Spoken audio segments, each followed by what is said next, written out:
আসছে। সে আমাদের কাউকে ছাড়বে না। এই গ্রামের কেউ বাঁচতে পারবে না। সে কাউকে ছাড়বে না। ভৌতিক, রহস্যময়, গা ছমছমে ভূতের ঘটনা শুনতে কে না চায়।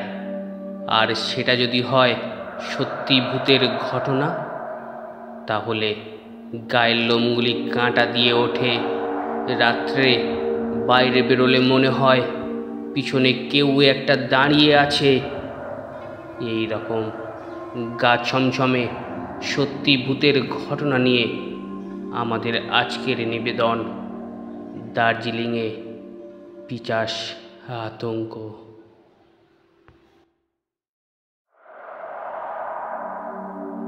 প্রথমে ভেবেছিল দীপনারায়ণ চাকরির অফারটা সে ফিরিয়ে দেবে। পেশায় চ্যাটার্ড অ্যাকাউন্ট, কলকাতায় রয় স্ট্রিটে নিজস্ব ফার্ম আছে তার। আর সে কিনা সামান্য কটা টাকার লোভে চলেছে দার্জিলিং ছাড়িয়ে দূরে মিরিকের ধারে নর্থ বেঙ্গলে টি অ্যাসেটের অডিট করতে। সাধারণত এসব কাজে সহযোগীদের পাঠায় দীপনারায়ণ, কিন্তু এবারে এতগুলো টাকা গোলমেলে হিসেব। যদি কোনো ভুল হয়ে যায়, তাই নিজেকেই চড়ে বসতে হলো দার্জিলিং মেলে।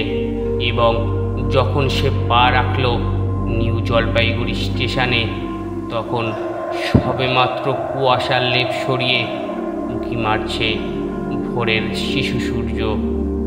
চ্যাটার্ড অ্যাকাউন্ট হলে কি হবে, ডেবিট ক্রেডিটের পাশাপাশি এক শান্ত সুন্দর প্রকৃতিপ্রেমিক মন আছে দীপনারায়ণের। ছোট্টবেলা থেকেই ভালোবাসে সে প্রকৃতির সাথে খেলাধুলা করতে। তৈরি ছিল কোচোয়ান। মুখ উঁচু করে জিজ্ঞেস করল, আপনি কি দীপনারায়ণ চৌধুরী? দীপনারায়ণ অবাক হয়ে যায় এই অযাচিত উপকারে। লোকটি বলে, আমি টি অ্যাসেট থেকে আসছি। আমাদের মালিক সুভাষজি পাঠিয়েছেন আমাকে, বলেছেন বাবুকে ঠিক মতো নিয়ে যেতে। লটবহর বলতে পেল্লাই এক ভিআইপি বাক্স, এছাড়া আর কিছু সঙ্গে নেয়নি দীপনারায়ণ। সেটাকে চালান করে দেয় সে ঘোড়ার গাড়ির ভিতরে। দার্জিলিং এত সুন্দর জানত না দীপনারায়ণ। আগে তো এই শহরের বুকে পা রাখার সৌভাগ্য হয়নি তার। শুনেছিল সে বন্ধুদের কাছে, গল্প পড়েছিল কবিতায় বা উপন্যাসে। সত্যি দার্জিলিংকে কেন যে শৈলরানী বলা হয় এখন বুঝতে পারছে দীপনারায়ণ। ক্রমশ মিলিয়ে যায় শহরের কোলাহল, নেপালি ভুটিয়াদের বসতি। এবার তারা পা রাখে গা ছমছমে অরণ্য সরণিতে। সেখানে এই সাত সকালেই যেন জমে আছে ঘন নীরবতা। কথা বললে ভেঙে যাবে এমন এই ঠুনকো কাঁচের মতন আবহাওয়া। তবুও এমন অসময়ে গুনগুন করে পুরানো গান গাইতে ভারী স্বাদ জাগে দীপনারায়ণের। আশেপাশে যদি বন্ধুরা থাকতো তাহলে কি ভালোই না হতো। পরক্ষণেই মনটা পাল্টে ফেলে দীপনারায়ণ। ভাবে একেবারে অচেনা অজানা এই পরিবেশ, এই অ্যাসেট, হিসেব নিকেশ কী করতে হবে কিছুই জানে না। শুধুমাত্র ব্যাংক ড্রাফটে পাঠানো 1025 টাকা, আর তার টানেই সে কিনা ফুরিয়ে এসেছে পথ একেবারে শেষে, যেখানে ওক আর বীচ গাছেরা পরম বন্ধুর মতো হাতে হাত রেখেছে। সেখানে এক জরাজীর্ণ বাংলো বাড়ির সামনে এসে থেমে যায় ঘোড়ার গাড়ি। কোচোয়ান নেমে আসে, অনুগত হাসিতে উদ্ভাসিত তার মুখ। সে বলে, এবার আপনাকে নামতে হবে বাবু সাহেব। আমরা সানসেট বাংলোতে পৌঁছে গেছি।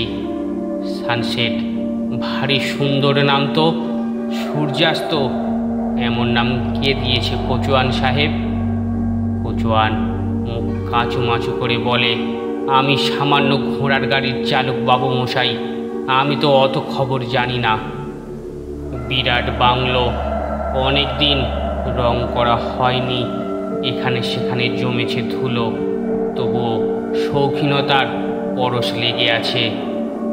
এটি হলো বসবার ঘর। বুঝতে পারে দীপনারায়ণ। পার্সিয়ান গালচে সোফা সেট, কোণে কোণে ইটালিয়ান পোর্সেলিনের খেলনা, ঝাড়বাতি, ছুটে আসছে উত্তর থেকে হু হু করে হাওয়া। এটি হলো ব্যালকনি। এখানে দাঁড়ালে দূরের পাহাড় আয় আয় করে ডাকছে, আর ডাকে গভীর গহীন খাদ। এত বড় বাড়ি, মানুষ কোথায়? মানুষরা কি সব ঘুমিয়ে আছে? কোনো অদৃশ্য জাদুকরের সোনার কাঠি, রূপোর কাঠির স্পর্শে জেগে উঠবে বলে? এমনতর কত প্রশ্নের মৌমাছি গুনগুন করতে থাকে দীপনারায়ণের মনের বাগানে। ইতস্তত বিচরণ করে সে অলিন্দ থেকে বাগানপথ, বাগানপথ পার হয়ে বসার ঘর, তারপরও অন্দরমহল। অচত তখনও কারোর সাথে দেখা হয়নি তার। এই আসছি বলে কোথায় চলে গেছে কোচোয়ান? সেই প্রথম কেমন এক শিরশিরানি অনুভূতি হয় দীপনারায়ণের। আরও একবার ভাবে সে, বোধহয় এভাবে টাকার টানে এখানে ছুটে আসাটা ভালো হয়নি তার। নিমেষে ভেঙে যায় তার আচ্ছন্নতা।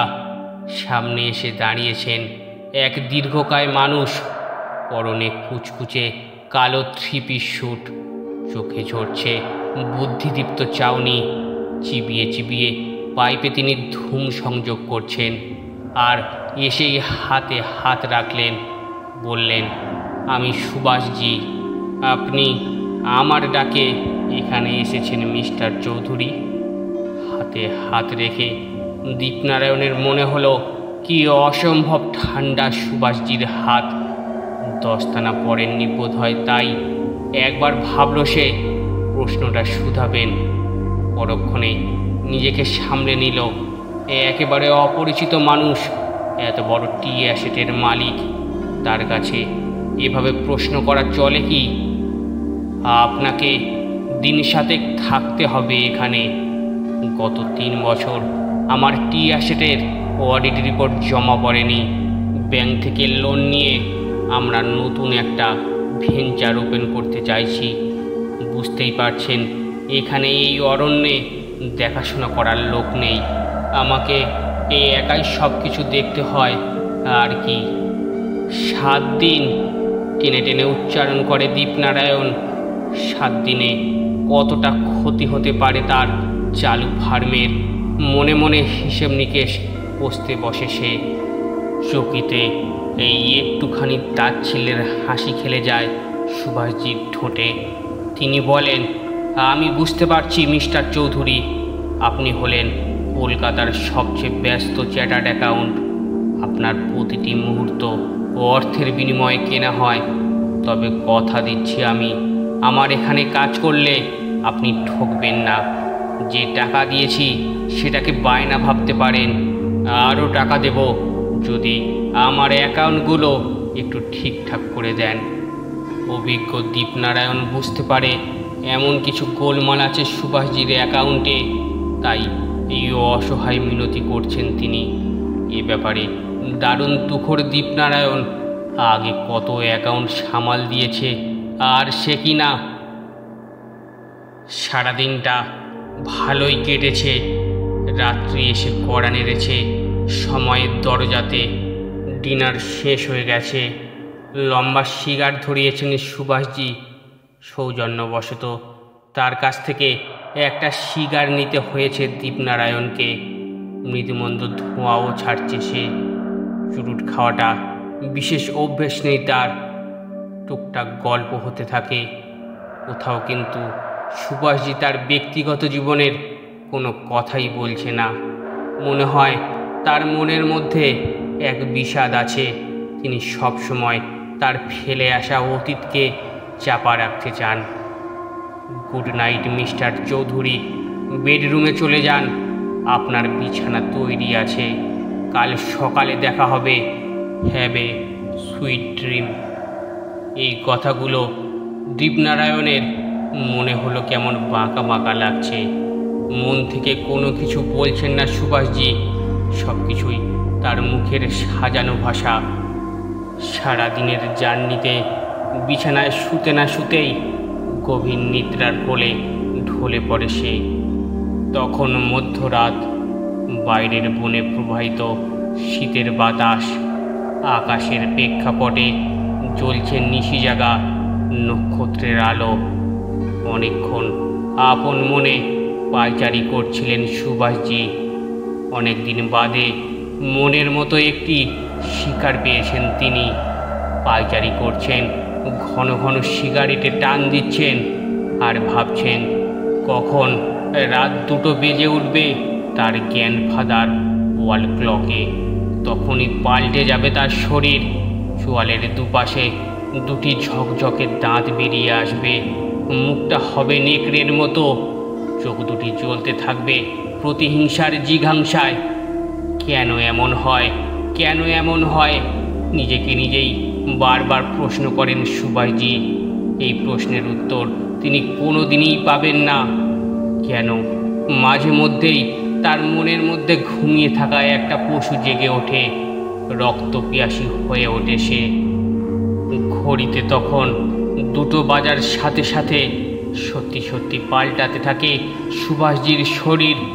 2টি তীক্ষ্ণ দাঁত বেরিয়ে আসে চোয়ালের দুপাশে। মুখটা পাল্টে যায়। সে এখন একটা হিংস্র নেকড়ের মতো হয়ে গেছে।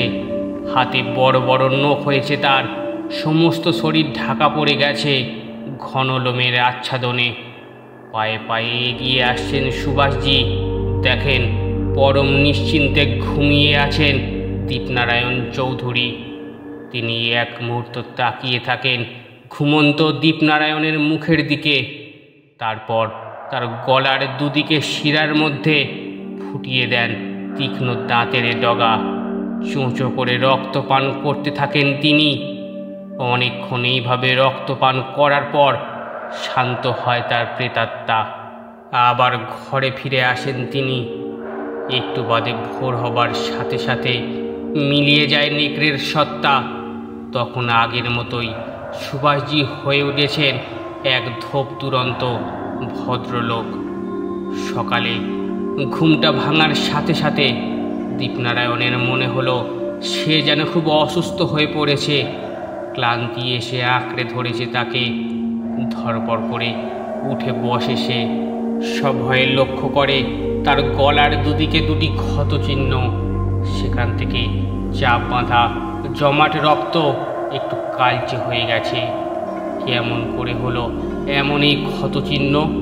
তবে কি রাতে কোনো বিড়াল বা কুকুর ঢুকে পড়েছিল তার ঘরের মধ্যে? কি করে হবে? জানলাতে তো গড়াত দেওয়া আছে। দরজা ঠেলে কেউ কি এভাবে আসতে পারে? সারাদিন এই দুশ্চিন্তার মধ্যে সময় কাটাতে থাকে দীপনারায়ণ চৌধুরী। অ্যাকাউন্টের খাতায় মন বসে না। ভাবতে থাকে সে কিভাবে এখান থেকে পালিয়ে যাবে।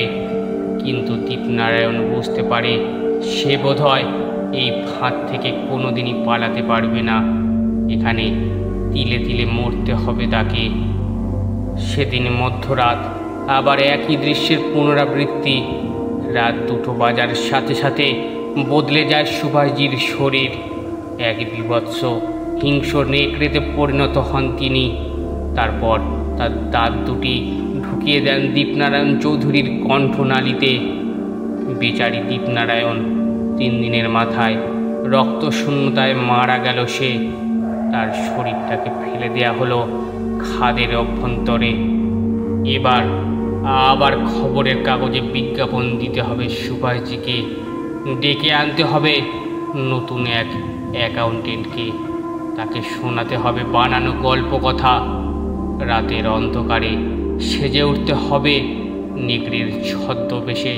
পান করতে হবে রক্তের ধারা। এমনটি চলতে থাকবে বছরের পর বছর, যতদিন না চিরমৃত্যুর কোলে শায়িত হচ্ছেন জীবন্ত শয়তান রক্তচোষা সুভাষজি। গল্পটি কেমন লাগলো অবশ্যই কমেন্ট করে জানান, আর ভালো লাগলে চ্যানেলটি সাবস্ক্রাইব করে নিন। ধন্যবাদ।